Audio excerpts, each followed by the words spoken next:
Press the menu button and choose Add Calculator. Throughout Chapter 1, there are opportunities to teach students basic operations on the TI Nspire calculator. The template button is one which they may use frequently, and it is found right here beside the book.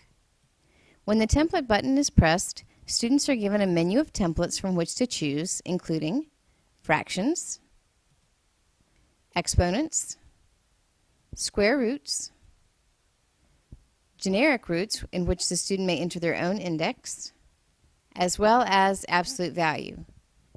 There are shortcuts to accessing some of these templates using the keys on the TI Nspire calculator.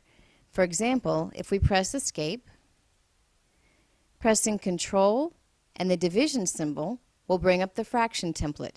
As you can see, there's a blue fraction above the division symbol, which means pressing the blue Control button will bring that template up.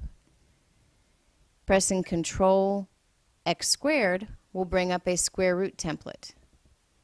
And pressing Control and the exponent button will bring up the generic root template where they can type in their own index.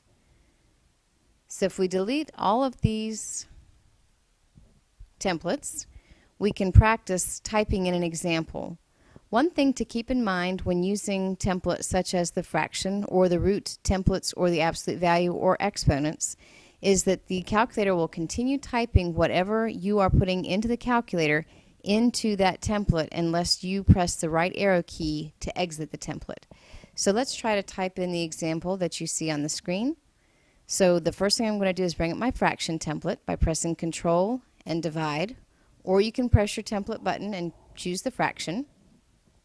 Now I have 4 to the third power, so I'm going to type 4, use my exponent button, and type in 3 for the exponent.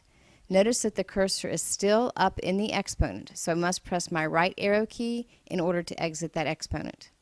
I'm going to subtract the square root of 16, so again I can press Control X squared, or you can go back and press that template button and choose the square root. And I'm going to type in 16. Again, my cursor stays within that radical symbol until I use the right arrow key to exit. I can also use my down arrow key because I'm ready to move down into the denominator. And I want to type the cubed root of 343. So I can use Control, Exponent, or you can go back to your template button. I'm going to type in 3 for the index since I want a cubed root. Then use my right arrow key to type in 343. Then again, I will use my right arrow key to exit the radical symbol. Plus, I'll go to my template button and choose the absolute value template and type in -5. When I type in a -5, I need to use the negative button in parentheses rather than the subtraction key. When I have everything entered the way I want it and I can make sure that it matches up exactly, press Enter and you will see your answer.